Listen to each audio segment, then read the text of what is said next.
현명한 부모님들께 꼭 필요한 것은 특별한 원칙을 지키는 것입니다. 자녀조차도 절대 넘지 말아야 할 경계선을 세우세요. 이것은 절대 넘어서는 안 되는 선입니다. 그 입장을 굳건히 지키는 것이 정말 중요해요. 왜냐하면 그게 바로 부모님의 사랑이기 때문입니다. 그렇지 않으면 부모와 자식 간의 관계가 무너질 수 있습니다. 금이 가는 가정들을 보면 공통점이 있거든요. 그건 부모님이 자식을 어린아이처럼 대한다는 겁니다. 문제를 다룰 때 해선 안 되는 행동이죠. 문제는 그 행동이 반복된다는 거예요. 제가 그 나이에 아이를 낳았을 때는 다 괜찮을 거라 생각했어요. 그런데 이런 행동들이 얼마나 큰 영향을 주는지, 얼마나 아픈지 상상도 못할 거예요. 정말 무서웠습니다. 오늘은 하늘이 두 부분으로 나뉜 것 같아요. 두 부분 모두 아주 큽니다.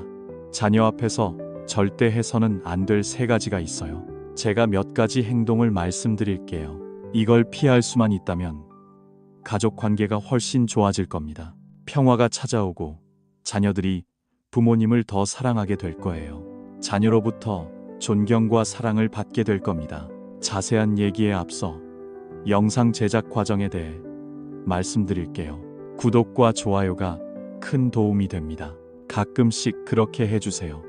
마음을 따뜻하게 하는 영상을 더 많이 올릴 테니까요. 빠르게 받아보실 수 있을 거예요. 지금 바로 시작하겠습니다. 여러분, 먼저 실제 이야기를 들려드릴게요. 62세 박혜진 씨에 관한 이야기입니다. 이것은 박혜진 씨의 경험입니다. 그녀는 평생을 자녀를 위해 바쳤습니다. 희생으로 살아온 분이죠. 첫째 아들이 결혼해서 손자가 생겼습니다. 그때까지는 행복했어요. 아이가 없어서요. 그런데 어느 날 첫째 아들 집에 놀러 갔을 때 손자가 울고 있었고 며느리는 아이를 달래지 못하고 있었습니다. 그 모습을 참을 수가 없었어요. 이러면 안 되겠다. 내게 맡겨봐. 그리고 며느리 품에서 손자를 안았습니다. 그때 며느리의 표정이 굳어졌죠. 하지만 박혜진 씨는 그걸 몰랐습니다. 좀 더 능숙하게 할 수는 없었을까? 제가 말했잖아요. 보세요.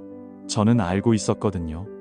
곧 조용해질 거라고. 아직 육아가 서툴러서 그래요. 괜찮아요. 괜찮으시죠? 그때까지도 박혜진 씨는 며느리를 돕는다고 생각했습니다. 돕는다고 생각했죠.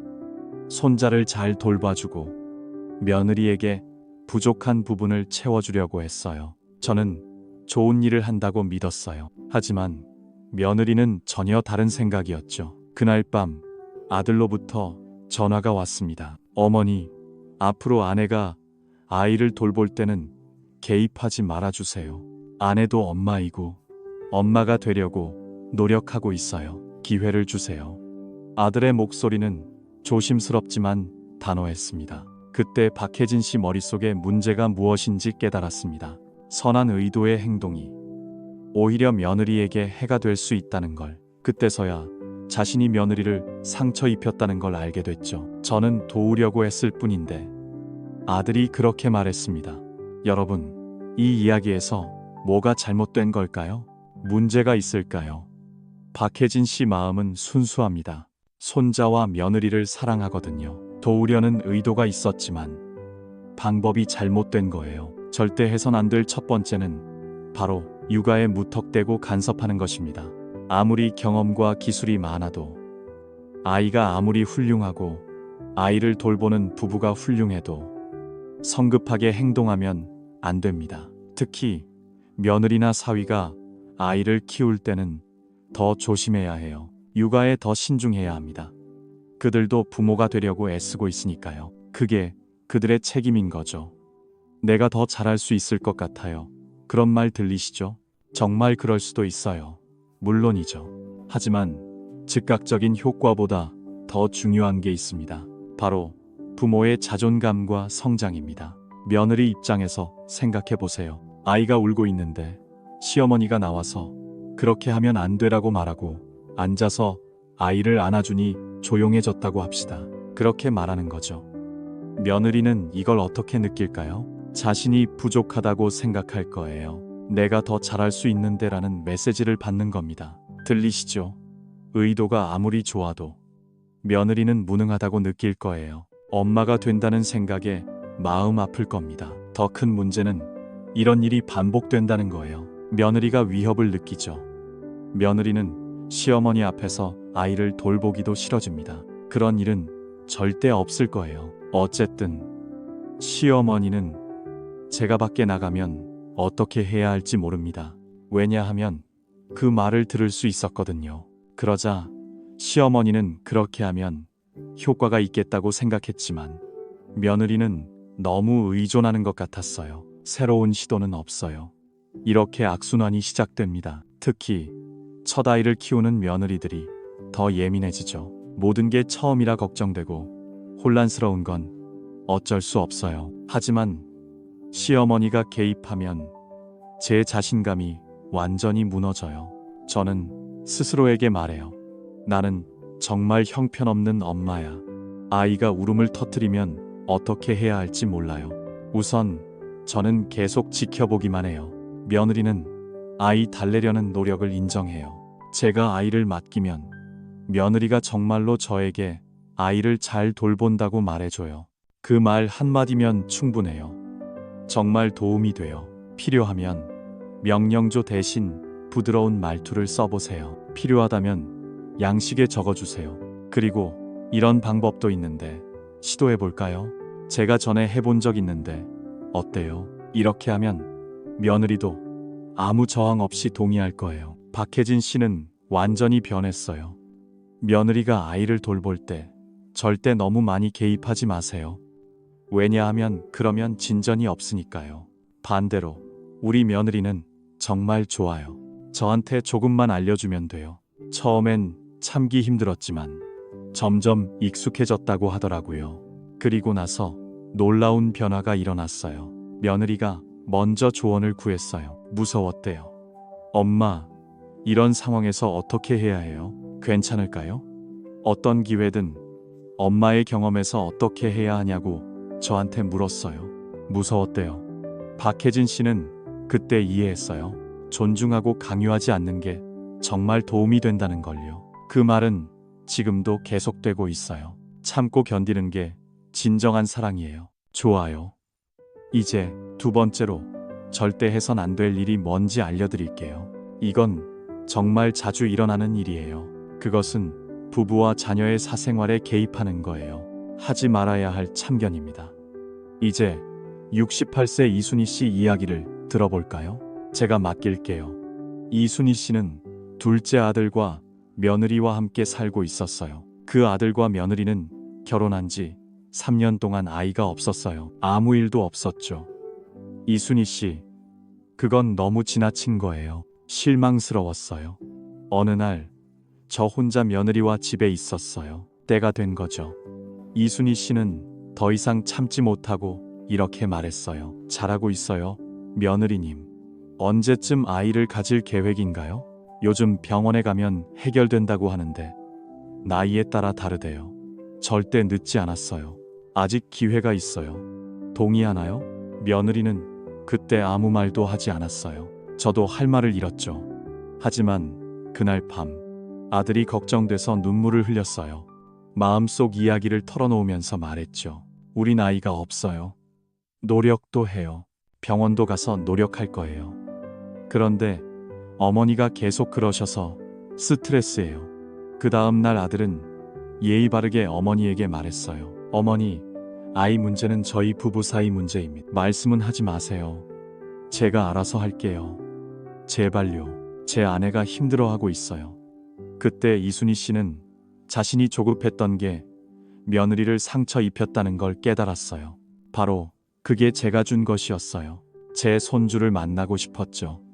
물론 감정을 표현하는 방식은 잘못된 거예요. 여러분, 이게 바로 참견이 문제가 되는 이유입니다. 첫째, 부부의 사생활 침해예요.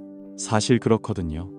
언제 아이를 낳고 어떻게 낳을지는 전적으로 그들의 선택입니다. 가족이라 해도 함부로 개입할 수 없는 영역이 있어요. 안 됩니다.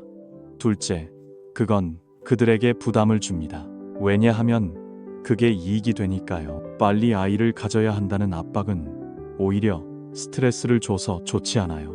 아이를 가지려 애쓸 때는 특히 그 부담이 더 심해집니다. 이 부부에게는 더 아픈 일이죠. 셋째, 며느리나 사위는 소외감을 느끼게 돼요. 그게 아이를 위한 도구인지 궁금할 정도죠. 그런 기분이 들면 가족 전체가 어색한 관계가 됩니다. 그러면 우리는 무엇을 해야 할까요? 저는 그들이 준비됐을 때를 기다립니다. 그들이 계획에 따라 아이를 갖게 될 때요. 그게 효과적입니다. 대신 지금 이 순간엔 있는 그대로 그들을 사랑하세요. 우리 며느리와 사위가 건강하면 그것만으로도 충분해요. 그런 생각이면 충분해요. 저는 아이가 있어 행복하고 없어도 마찬가지예요. 당신은 모든 것이 괜찮다는 편안한 마음을 가져야 해요. 또 다른 중재가 있어요. 부부는 절대 그들의 싸움에 끼어들지 않아요. 그게 뿌리예요. 아이들은 자기 배우자에 대해 이야기하죠. 무언가를 하면서 불평할 때가 있어요. 그럴 땐 제 편을 들며 내가 맞다고 말하지 마세요. 그게 효과가 있어요. 몇 번 싸운 후엔 화가 나서 금방 화해하니까요. 하지만 부모님들은 보통 한쪽 편을 들죠. 그 기억이 오래 남아요. 며느리, 사위, 시어머니. 저는 당신이 그들을 싫어하는 줄 알았어요. 대신 이렇게 말하세요. 부부가 서로 이해하려고 노력하면 다 잘 될 거예요. 두 분 다 좋은 분들이니까 조심하세요. 중립적인 입장을 유지하면 문제가 해결돼요. 그게 현명한 거예요. 돈 문제도 마찬가지예요. 자녀들과 그 배우자의 소비 방식에 대해 제가 얼마나 버는지 묻지 마세요. 술도 마시지 마세요. 지금 생활비가 충분한가요? 그걸로 충분해요. 구체적인 돈 액수나 지출 내역은 알 필요 없어요. 여러분, 이건 정말 중요해요. 요즘 아이들도 마찬가지예요. 성장했다는 걸 인정하는 거죠. 그들은 자신만의 삶과 생활 방식을 가지고 있어요. 저는 계획이 있어요. 부모의 역할은 믿고 지켜보는 거예요. 개입하고 싶을 때마다 이렇게 생각하세요. 내가 하려는 말이 정말 도움이 될까? 듣는 사람이 어떻게 느낄까? 다시 생각해보면 갈등을 예방할 수 있을 때가 많아요. 3부, 이천자, 이순이. 여기까지예요. 그때부터 제 생각이 완전히 바뀌었어요. 당신도 바뀌었죠. 자녀 문제로 며느리를 절대 언급하지 마세요. 왜냐하면 그렇게 하지 않기로 결정했으니까요. 대신 며느리는 건강과 행복만 관심 있어 해요. 오늘은 힘들었어요. 따뜻한 메시지로 휴식을 취했죠. 당신이 뭔가 말하자 며느리도 마음을 열기 시작했어요. 그들이 자연스럽게 자신의 이야기를 하게 두세요. 그런 일이 있었어요. 엄마, 사실 저희 병원에서 치료받고 있어요. 조금만 더 시간이 걸릴 것 같아요. 그분이 진실을 말하겠다고 하셨어요. 이순희 씨, 그때서야 깨달았어요. 며느리 값이 얼마인지, 혼자 하는 게 얼마나 힘든지 말이에요. 당신은 그동안 혼자 다 해왔어요. 안타까워요. 그분이 진심으로 사과했다고 들었어요. 지금은 며느리가 먼저 이야기를 했어요. 그들은 저에게 줄 거라고 했어요. 엄마, 오늘 병원에서 좋은 소식을 들었어요. 우리 엄마, 당신이 재촉하지 않아서 안심이 됐어요. 이런 느낌이에요. 여러분, 이게 바로 기다림이에요. 그게 힘이에요. 서두르지 않고 기다리는 것. 그가 당신에게 줬기 때문에 우리는 정말 가까워졌어요. 이게 신뢰를 쌓는 방법이에요. 저는 자를 무서워해요. 오늘은 화요일이에요. 마지막으로 절대 해선 안 될 일이 있어요. 제가 말씀드릴게요. 이건 정말 심각한 문제를 일으킬 수 있어요. 이건 존재하는 행동이에요. 당신 자식 앞에서 배우자를 탓하거나 무시하는 것 말이에요. 이건 71세 최미경 씨 이야기예요. 최미경 씨는 큰딸이고 사위와 함께 손녀와 살고 있어요. 사위는 조용하고 내성적인 성격이에요. 1분도 안 걸려요. 반면 최미경 씨는 활발하고 말이 많아요. 사람이 많아요. 처음에 우리 사위는 좋아했어요. 제가 그걸 줬고 그가 친절했다고 말했죠. 하지만 같이 살다 보니 점점 불만이 쌓였어요. 그 일이 시작됐어요. 사위가 집에 있을 때 가장 먼저 말하지 않는 점이요. 저는 불만이에요. 그는 인사만 하고 방으로 들어가요. 가족과 대화하고 싶지도 않아요. 당신이 그걸 생각했다면서요. 그러던 어느 날 딸과 이야기하다가 딸이 이렇게 말했어요. 당신은 잘했어요. 남편은 왜 그래요? 솔직한가요? 집에 돌아오면 제대로 인사도 안 해요. 우리가 더 현명할 수는 없나요? 딸이. 저는 잠시 멈칫했어요. 남편 얘기하면서 기분이 안 좋았어요. 좋을 수가 없어요. 하지만 우리 엄마, 공개적으로 그걸 반박할 수도 없었어요. 엄마, 남편은 원래 조용한 사람이에요. 그게 제가 변명할 수 있는 전부예요. 최미경 씨는 거기서 멈추지 않았어요. 당신은 그렇게 하지 않아요. 점점 더 직접적으로 사위에 대한 불만을 표현했죠. 당신은 돈도 많이 못 벌어서 말을 많이 안 한다고요. 딸이 많이 힘들어 한다고요. 그런 말도 해야 했어요. 딸이 그럴 거예요. 매번 아파요. 엄마와 남편 사이에 끼어서 그런 느낌이에요. 왜 엄마는 남편 욕만 하세요? 남편도 낮에 열심히 일하는데 그 생각만 해도 스트레스예요. 아니, 그렇지 않아요. 더 큰 문제는 우리 사위가 이 분위기를 눈치채기 시작했다는 거예요. 그건 분명한 신호였어요. 시어머니가 저에게 좋지 않다는 뜻이죠. 저는 감시받고 있다는 걸 깨달았어요. 그래서 더 낙담했고 집에 있어도 편하지 않았어요. 당신이 일찍 와도 할 말은 많아요. 여전히 그렇고 저는 이렇게 마무리됐죠. 딸은 엄마에게 정말 솔직했어요. 제가 이미 말했잖아요. 엄마, 제발 사위 얘기는 그만해 주세요. 제발요. 사위도 그걸 눈치채고 있었어요. 이런 상태가 계속되면 우리 가족 관계가 무너질 거예요. 모두 똑같아요. 최미경 씨는 그때 기절했어요. 그걸 문득 깨달았죠. 당신이 선의로 한 말들이 진짜 우리 가족을 힘들게 했어요. 왜냐하면 당신이 그걸 깨달았기 때문이에요. 내가 뭘 잘못했지. 후회가 밀려왔어요. 그분이 그렇게 말씀하셨죠. 여러분, 왜 이런 현상이 생기는 걸까요? 위험한 걸까요? 우선 자녀들에게 진심으로 관심을 가져야 해요. 그게 당신을 곤란한 상황에 빠뜨리니까요. 아이들이 부모와 배우자와 어떤 관계인지요. 저는 어떻게 해야 할지 모르겠어요. 양쪽 다요. 소중한 사람이라 한쪽을 선택해야 해요. 상황이 그런 거죠. 두 번째로, 며느리가 사위의 자존심을 상하게 해요. 아무리 조심스럽게 말해도, 그렇게 해도 당신은 뒤에 부정적인 생각을 남기게 돼요. 이야기가 시작된 걸 알게 되어 기뻐요. 그런 일 없어요. 저는 이 집에서 환영받지 못했어요. 나는 할 수 없어라는 생각이 들게 만들죠. 세 번째로, 가족 전체 분위기를 어둡게 해요. 불만이 드러나면 다른 사람들도 따라하게 되니까요. 저는 불편했어요. 특히 자녀가 있으면 더 그렇고요. 더 나쁜 효과도 있어요. 그렇다면 정말 며느리나 사위에게 불만이 있을 때 어떻게 해야 할까요? 어떻게 해야 할까요? 우선 그 불만이 정당한지 살펴보세요. 바라보세요. 당신 기준으로만 평가하는 건가요? 문제는 거기에 뭔가 있는지 다시 봐야 한다는 거예요. 예를 들어 인사가 거칠게 이루어진다는 불만이 있다면 그건 그 사람의 성격이나 표정 때문일 수 있어요. 저는 이 방법을 이해하지 못해요. 그걸 생각할 수도 있고 아닐 수도 있죠. 사람마다 애정을 표현하는 방식이 다르니까요. 아니요. 그건 맞지 않아요. 정말 문제가 있어요. 생각해 보세요. 직접 말하지 말고 자녀를 통해 말하세요. 조심스럽게 전달해 주세요. 그건 비판이기도 하지만 형식적인 게 아니라 제한적인 형태예요. 제가 말하고 싶은 게 바로 그거예요. 가족에게 조금 더 말할 수 있어요. 대화는 어떨까요? 이렇게 부드럽게 말하세요. 최미경 씨. 그 일 이후로 저는 사위를 다르게 보게 됐어요. 완전히 변했어요. 사위의 장점을 찾아내려고 노력했죠. 그렇게 하기 시작했어요. 그는 아무 말 안 해도 우리 딸에게 정말 잘해요. 조용히 집안일도 도와주고요. 바로 그 모습이 눈앞에 보여요. 이런 것들 말이에요.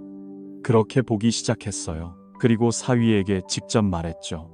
사위야, 모든 일에 미안하다. 제가 딸에게 어떻게 대해 왔는지 몰랐어요. 이제는 알겠어요. 진심 어린 사과였어요. 사위는 놀랐지만 정말 기뻐했어요.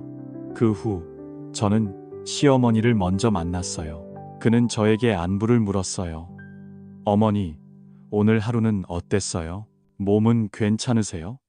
자연스럽게 대화가 이어졌어요. 대화가 길어졌어요. 우리 딸도 변화를 느꼈어요. 제가 그걸 느꼈죠. 어머니가 사위를 받아들인 이 사위도 어머니를 받아들였어요. 저는 마음을 열었어요. 집안 분위기가 훨씬 좋아지고 따뜻해졌어요. 가족 모두가 편안함을 느꼈죠. 여러분, 이것이 바로 인정의 힘이에요. 상대가 있는 그대로 받아들이니 모든 게 변했어요. 가족은 함께 있는 곳, 모두가 모이는 곳이에요. 차이를 틀린 것으로 보지 말고 차이로 보세요. 중요한 건 그걸 인정하는 거예요. 특히 며느리와 사위가 그 문제를 해결할 때 더 조심해야 해요. 그들은 가족에게 데려온 선택된 친구들이니까요. 아이는 당신 자식이 아니라 다른 사람 자식이에요. 저는 다른 환경에서 자랐고 다른 가치를 가지고 있어요. 당신은 다른 시각을 가질 수 있어요. 이해하고 받아들이면 정말 현명한 일이에요. 이게 부모님의 태도예요. 정말 고치고 싶은 게 있다면 비난하지 말고 사랑으로 접근하세요. 사위야, 엄마는 가족과 더 많은 시간을 보내고 싶어. 너와 이야기하고 싶단다. 며느리야, 이런 식으로 하면 어때? 이렇게 말하고 부드럽게 제안해 보세요. 저는 두렵고 가장 중요한 건 칭찬을 아끼지 않는 거예요. 좋은 걸 발견하면 바로 말해주세요. 인정해주세요. 우리 사위가 설거지하는 건 정말 도움이 돼요. 고마워요. 며느리가 아이를 아주 세심하게 돌봐줬어요. 당신이 그 아이를 저에게 맡기는 거죠. 이런 말이 어떤 의미일까요? 이게 정말 큰 도움이 될지 모르겠어요. 여러분, 이제 자식들이 다 컸으니 손주들 앞에서 절대 해선 안 될 3가지가 있어요. 제가 이미 말씀드렸죠. 첫째, 자녀의 공부에 함부로 간섭하지 마세요. 술도 마시지 마시고요. 둘째, 부부와 자녀의 개인 생활에 간섭하지 마세요. 셋째, 자녀 앞에서 배우자에 대해 비판하거나 무시하지 마세요. 절대 그러지 마세요. 이 3가지만 기억하면 가족 관계가 훨씬 평화로워질 거예요. 하지만 이게 전부가 아니에요. 중요한 건 이런 사고방식을 가져야 한다는 점이에요. 맞아요. 내 아이가 이제 독립했고 어른이 됐다는 걸 인정하는 것부터 시작해야 해요. 그들은 자기만의 삶이 있거든요. 그들은 각자의 삶과 방식이 있어요. 부모의 역할은 그들의 삶을 지켜보면서 응원하는 거예요. 물론 말은 쉽지만 평생 돌봐온 아이들을 갑자기 어른으로 대하는 게 쉽지 않을 수 있어요. 걱정되고 슬프기도 하죠. 물론 그래요. 하지만 그런 마음으로 우리는 표현 방식을 바꿔야 해요. 간섭하지 않고 비난하지 않고 관심을 갖는 거예요. 구속하지 말고 격려하는 마음으로 다가가세요. 그러면 자녀들도 부모를 존경하고 더 가까워질 거예요. 부모가 우리를 믿어줘요. 어른으로 대우해 달라고요. 이렇게 생각하는 이유는 그 말을 듣기 때문이에요. 또 중요한 점은 자녀들이 정말 도움이 필요할 때 부모에게 조언을 구한다는 거예요. 엄마, 이런 일이 있는데 언제가 좋을까? 아빠, 경험해보니 어때? 이런 식으로요. 그때 부모가 자신의 지혜를 나눌 수 있어요. 지금이 바로 그때예요. 강요하는 조언보다 그들이 원할 때 하는 조언이 훨씬 효과적이에요. 우리는 기꺼이 당신의 조언을 받아들일 준비가 되어 있어요. 마지막으로 부디 이걸 기억하세요. 제발, 현명한 부모는 자녀를 소유물이 아닌 한 사람으로 대한다는 걸요. 독립적인 아이들이 부모를 통해 이 세상에 온 거예요. 그들은 한 사람의 인격체예요. 그들의 행복이 곧 부모의 행복이에요. 그게 진짜 행복이에요. 그들은 각자의 방식대로 행복해요.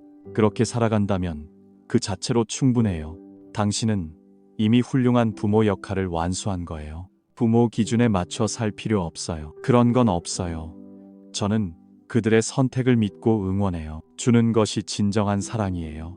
오부, 이, 영자. 그런데 여러분, 이런 생각 해보신 적 있나요? 부모는 그냥 가만히 있어도 괜찮을까요? 아이가 힘들어도 가만히 지켜보기만 해야 할까요? 이런 질문이 들 수 있겠죠. 결국 똑같은 거 아니냐고요. 당연히 아니에요. 부모가 할 수 있는 일이 얼마나 많은데요. 저도 잘 모르겠어요. 방법만 바꾸면 효과가 있어요. 간섭 말고 사랑을 표현하는 방식이에요. 65세 김정숙 씨의 이야기를 들어보세요. 제가 들려드릴게요. 김정숙 씨의 딸은 6살이에요. 아이가 힘들어하는 모습을 보면 정말 마음이 아파요. 아이가 아팠어요. 과거에는 이렇게 했죠. 남편이 나가서 해라, 이렇게 해라 하고 말했어요. 지금은 접근 방식이 달라졌어요. 딸이 집에 오면 김정숙 씨는 이렇게 말했어요. 여보, 엄마가 반찬 좀 했어. 가져가. 무리하지 말고 힘들면 언제든 엄마한테 연락해. 엄마가 네가 잘하고 있다는 걸 알고 있어. 그 말을 들은 이 딸의 눈에 눈물이 고였어요. 그건 조언이나 비판이 아니라 진심 어린 격려와 지지였거든요. 엄마가 나를 믿어줘. 저는 이 방법을 인정해요. 그 마음이 느껴졌어요. 그 후로 딸이 진짜 어려움을 겪을 때면 제일 먼저 엄마에게 연락해요. 엄마, 오늘 너무 힘들어. 잠깐 전화할래? 자꾸 울게 돼. 어떡하지? 저도 잘 모르겠어요. 스스로 도움을 요청하세요. 끝이에요. 김예숙 씨의 딸은 매번 엄마 마음을 먼저 생각해요. 사실 힘든 시기가 있었어요. 키우면서. 엄마도 그랬어요. 힘들어도 잘 해냈죠. 여기서부터 시작했어요. 그 후 엄마의 조언에 감사하는 마음을 표현했어요. 혹시 도움이 될까 해서 말씀드려요. 엄마 경험상 이런 방법도 있어요. 강요가 아니라 암시하는 방식이죠. 딸은 진심으로 엄마에게 고마워해요. 엄마 덕분에 진짜 어른이 될 수 있었어요. 엄마가 무언가를 주는 것 같아요. 조언 좀 해주세요. 언제 선택할지 엄마가 허락해줘서 고마워요. 감사합니다. 저는 이 말을 했습니다. 여러분, 이분이 똑똑한 분이에요. 이것이 바로 부모가 자녀를 사랑하는 방법입니다. 기다려주고, 믿어주고, 필요할 때 곁에 있어주세요. 바로 이게 진짜 어른스러운 자녀입니다. 이것이 여러분이 바라는 부모의 모습입니다. 하지만 이런 변화는 하룻밤 사이에 일어나지 않습니다. 아닙니다. 오랫동안 개입하고 걱정해왔습니다. 오래된 습관을 바꾸는 것은 쉽지 않습니다. 처음에는 불편할 수도 있어요. 하지만 조금씩 연습해 보세요. 자녀와 대화할 때는 신중하게 생각하세요. 알겠습니다. 제가 곧 할 말이 도움이 될까요? 이게 개입일까요? 상대방은 어떻게 느낄까요? 그리고 자녀의 반응을 주의 깊게 관찰하세요. 말을 참을 때와 말했을 때 그 차이가 있을까요? 분명히 참으면 기분이 더 좋아집니다. 그걸 느낄 수 있을 거예요. 또 하나 중요한 팁을 드리자면 아이와 대화할 때 질문하기보다 이야기를 들어주세요. 집중하세요. 요즘 어떻게 지내니?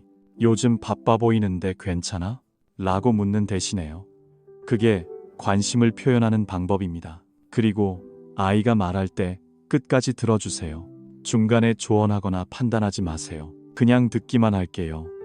아, 알겠어요. 많이 힘들었겠네요. 그런 일이 있었군요. 그게 어떤 느낌인지 알겠어요? 이런 반응이면 충분합니다. 아이들은 부모가 끝까지 아이의 이야기를 들어줍니다. 정말 마음이 편하네요. 부모님께서 저를 이해해 주셨네요. 당신 마음을 이해해요. 이해받는다는 느낌이 들어서 그렇죠.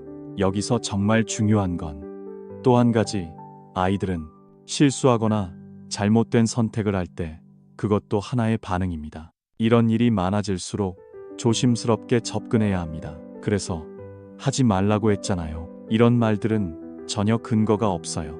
일어난 일에 대해 제가 맞았어요. 그런 확언은 아무 도움이 되지 않습니다. 오히려 아이들을 더 낙담하게 만듭니다. 그 대신 이렇게 말해보세요. 힘든 시간을 겪었구나. 괜찮니? 지금 기분이 어떤지 말해줘. 이야기하고 싶니? 먼저 그들의 감정을 이해합시다. 이 말을 당신에게 전합니다. 그리고 필요하다면 조심스럽게 조언해 주세요. 다음에는 어떻게 하면 좋을까요? 엄마, 아빠가 도울 수 있을까요? 미래를 향해 다가가는 방식으로 접근하세요. 맞아요. 아이들은 이런 반응을 합니다. 더 솔직해지세요. 부모님께서 이해해 주시고 비난하지 않으시니까요. 마음이 열립니다. 그리고 당연히 부모와 자녀 관계가 더 가까워집니다. 모두 기억하세요. 부모의 역할은 자녀를 완벽하게 만들어서 스스로 설 수 있게 하는 게 아닙니다. 옆에서 격려하는 것입니다. 다시 시작해도 넘어져도 괜찮다고 알려주는 거죠. 모두 오늘 이야기를 정리해 봅시다. 하늘이 둘로 나뉘고 저도 어른이 되었습니다. 다른 사람 앞에서 절대 해서는 안 될 세 가지. 첫째, 자녀의 공부에 함부로 간섭하지 마세요. 술도 마시지 말고요. 둘째, 부부와 자녀의 사생활에 간섭하지 마세요. 셋째, 자녀 앞에서 배우자를 비난하거나 무시하지 마세요. 절대요. 이 세 가지만 지키면 가족 관계가 완전히 달라집니다. 무서웠습니다. 박혜진 씨, 이순희 씨, 최미경 씨, 김예숙 씨 모두 이렇게 하셨습니다. 그걸 깨닫고 나서 가족과 더 가까워졌습니다. 가까워졌기 때문이죠. 하지만 가장 중요한 건 마음가짐입니다. 그것이 변화입니다. 제 아이이지만 이제는 자립했습니다. 저는 어른이 되었어요. 이걸 기억하며 시작합니다. 그들의 선택을 믿고 그 방식을 받아들이세요. 두려움이 있겠지만 처음엔 힘들 수 있습니다. 네, 평생 걱정하고 돌봐왔죠. 습관은 하룻밤에 바뀌지 않습니다. 그런 건 없어요. 하지만 조금씩 연습하세요. 말하기 전에 다시 한번 보세요. 생각하고 듣기 전에 마음을 열어보세요. 연습해보세요. 제 아이는 정말로 부모의 간섭이 아니라 부모의 믿음과 지지를 원합니다. 여러분, 잘하실 거라 믿어요. 어려울 때마다 제가 곁에 있을게요. 이 감정을 전하는 건 정말 기분 좋은 일입니다. 그게 부모의 사랑입니다. 그리고 아이들도요. 부모와 더 가까워질 거예요. 제가 어려울 때 가장 먼저 찾는 것 효과가 있습니다. 부모님께 말씀드리면 알아주십니다. 부모님께서 저희를 이해하시길 바랍니다. 그럴 거예요.